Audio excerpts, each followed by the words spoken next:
What is up, you guys? We're back with another Forge Master video, and in today's video, as you can basically see by the title of the video, we're going to be going over all of the things that Forge Master needs to start adding within the game. Basically, if you want to take advantage of the link down in the description, join the official Forge Master Discord server, and it'll take you to like this channel. Well, the link won't take you to it, but you can find this channel under game suggestions and just read off all of the ideas that the community wants to see added to the game. And there's a couple that I really want to go over that I genuinely think is very, very important within the game. And yeah, that hopefully developers can maybe, I don't know, watch this video and take advantage of adding this feature. So first things first, this was actually recently just posted, and I completely agree with basically all of this. I mean, this is a very, very cool idea. So this guy's name is Chinatsu Kano, hashtag advanced chat, hashtag MSGA. Okay, but hopefully I pronounced his name right. But anyway, he's actually very active within the community. So which is kind of cool, but he says, here's my ideas. So right off the right off the bat, this guy goes over his buffs, his nerfs, and additional ideas. And this is basically the idea of what I'm gonna be going over in this video. Just going over my thoughts on all these game suggestions, and I think it's very, very cool to see. So anyway, if you guys are interested in videos like these, then become a channel member and you get early access to videos like these. And then also, if you guys wanted to, please subscribe. It's free, and there's 90% that's just not subscribed. So if you guys could, please subscribe. And yeah, so anyway, let's get straight into it. So like I said, oh wow, this guy's definitely bumping his thing. But anyway, with the buffs, 5 to 6, yeah. So this is what it was before, actually, 6% buff instead of 5% buff. I think very, very early on within the game, that's what it was before, but they nerfed it, I guess, a while ago. I don't really know why. I think that buffing that would make it more viable, even though it's such a low percentage. You can still add up to I don't know, let's say 36% or something. If you have a bunch of maxed out block, which is 36% is very, very high, and it's actually well, I guess that's actually too much. I don't know, I think 20% block chance is a good amount, right? Skill damage, this is actually something I agree with. It's always been 30%, but I think if you buff that to 45%, people will actually take advantage of it. I think skill damage is one of the substats that literally no one cares about because it's just so insignificant, unless if you're doing the legendary skills. Anything below that, anything after that, is just not worth it, right? But skill damage can add up, especially if it's 45 max. I genuinely think that is better. Or this person says, or just buff skills, which I completely agree. Sometimes I think skills are just completely not viable at a certain point. I think if you upgrade skills, the upgraded version of a skill should significantly increase than what it is right now. So that's just something to consider. Double 20 to 25, I feel like they just nerfed that, so I don't really know if they're gonna add that, but I kind of agree with this. I think 25% would just make it a little bit more viable, because right now people are running 20 to 40% double chance, which if it's 25% double chance, then people are gonna start running like 30 to 50% double chance a lot easier. So I don't know. I think that's going to help a little bit better. Range damage increase, I don't actually agree with that. I think 15% is pretty fair, especially that melee damage is 50%. I think that's pretty fair for most builds. But I mean, it would be interesting to see a buff with range damage. I genuinely think if it is, though, then more people are going to take advantage of range, so I don't really know. And then they want this person says 15% to 20% with health. If they do that, then I would imagine they're going to have to buff the damage as well. I don't really know why they would buff the health without the damage, so who knows. But substance balancing, I do agree with basically all of this. And then no nerfs, I completely agree with that. They don't need to start adding nerfs within the substats. Nerfing double chance doesn't really make any sense. I would just buff other stats or add other stats, right? So who knows. Additional ideas, this is actually pretty interesting. Nerf crit damage to 65%, but buff critical chance to 15%. Crit builds would be more consistent. I like this, honestly. I do like this. With crit damage, 65% would be a very interesting like way to see that, but a buff to crit chance would make it like very easy to for everyone to get like 70 something percent crit chance, making it very consistent with crit chances. And it's not that significant of a buff, so who knows? Hopefully they consider something like that. Add triple chance double over 100, which is pretty interesting. Now, I'm not gonna lie, getting 100% double chance is very difficult, so a triple chance would be very, very interesting. I'm not sure how consistent that would be. Like, is it like, I don't know, if you have 110% double chance, would 10% of that be a triple chance? Like, I don't really know how that would work, but it's an interesting idea, which I kind of like to seek, because going over 100% double is very, very challenging anyway. So who knows? Nerf skill cooldown to 5, which is cool, but buff skill damage to 60. So that is interesting. So if they nerf the cooldown, which low-key I kind of agree, because people don't really use one over the other anyway. So if you nerf one and buff the other one, that would be pretty cool to see. But who knows? Yeah, that'll work well for skills with duration, honorable mention, drone. Yeah, exactly.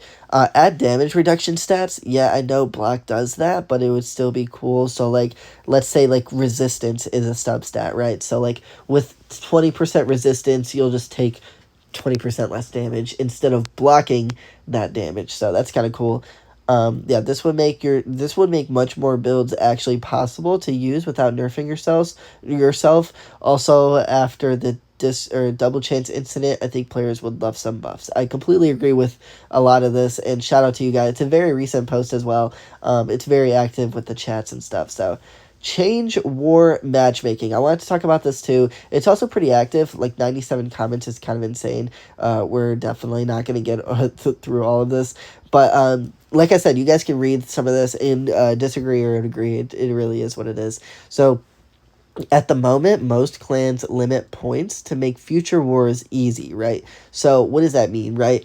Most clans limit points. So with war right now, it's very weird, because some clans, we haven't had a difficult clan in so long, so we've been basically saving up so many points, and because we've been saving up a lot of points, those points, like the way matchmaking works is however many points you contribute, it's the clan you're going up against that also contributed the same amount of points. So if you've been saving, and contributing very, very little, you're going to get paired up with a clan that is also contributing very little. So hopefully that kind of made sense. So this guy's saying, at the moment, most clans limit points to make future war easy, which is very true.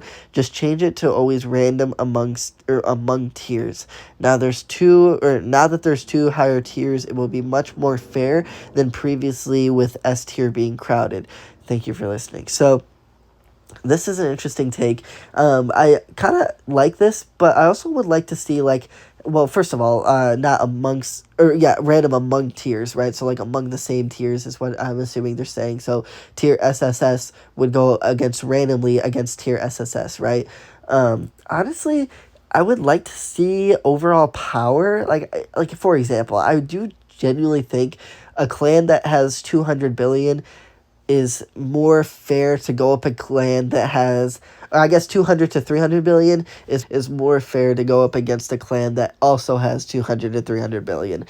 Say they're in like tier SS or something, and they're not in tier SSS, you should still be amongst the same tier, but it should still be the same power. And that's what some of the people say here. It's a long conversation, which is very, very good. But yeah, like I said, the war matchmaking does need some changes, because it's pretty skewed. Like, I mean, bad clans go up against, the points, like, it could be active clans against dead clans, or it's pretty bad. The matchmaking isn't really good, but yeah, anyway, let us see next week's matchup on reward day. So I completely agree with this. Now, there's this glitch that people take advantage of where you can basically see it if you just change the time or something. But this should be very, like, easy, because clans, okay, well, let's just read what this guy has to say. Clans are large enough that in order to cooperate, we need to give the weekly plan in advance, right? And some stuff takes time to prepare and plan. Just add a form for next week's matchup on rewards day. Completely agree with this. I don't know why this isn't a feature in the first place. Yeah, exactly what this guy said. So hopefully they add something very, very soon because this is very important and it would just help clans overall.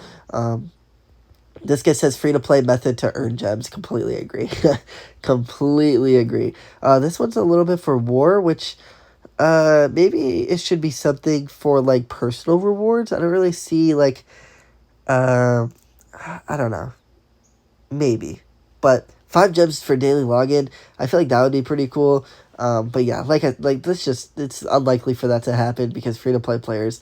Well, actually, 5 gems seems kind of a lot. Maybe like at 1 gem or something, because the more you play, like the more you get rewarded. Actually, 1 gem seems like nothing. I don't know.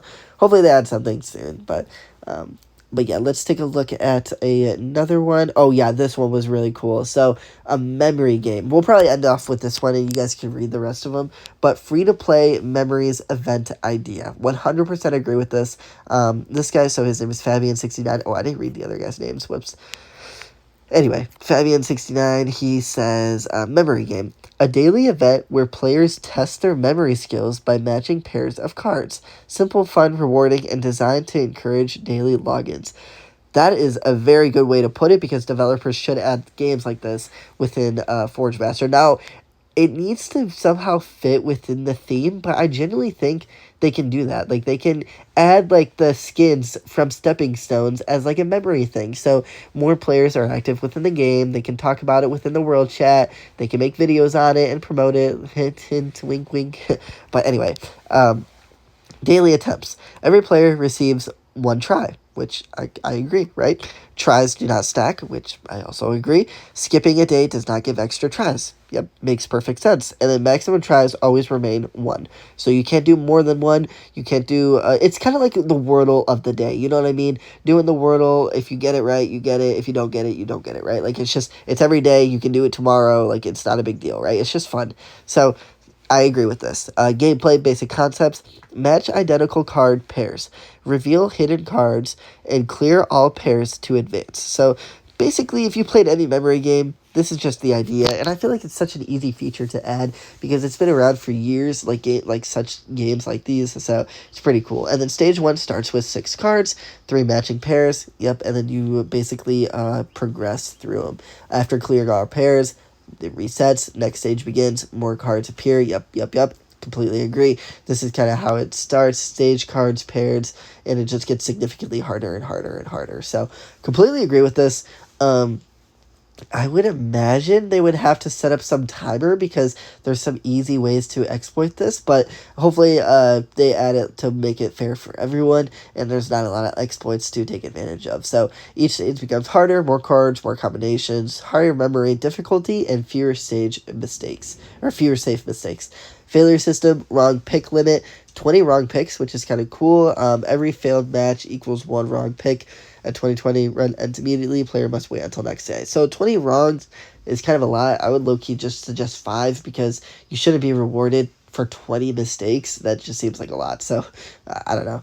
And the reward system, yeah, it doesn't really get into the specifics, but you just get a bunch of rare rewards and then hopefully some exclusive events, which would be kind of cool. Or, I mean, skins, which would be kind of cool. So who knows? Yeah, it can be balanced by developers. Completely agree. Yep, so this is kind of like the icon. They added like a lot. They put a lot of thought into this, which huge shout out. They made like, God, this is so cool to see. Like, look at that. Look at that. That is so cool. And then, yeah, memory with eggs and stuff. Yeah, completely agree with this. So, who knows? Maybe they add this, and we'll just see what happens. But anyway, thanks for watching. If you guys have enjoyed, please subscribe, and I'll see you guys in the next video.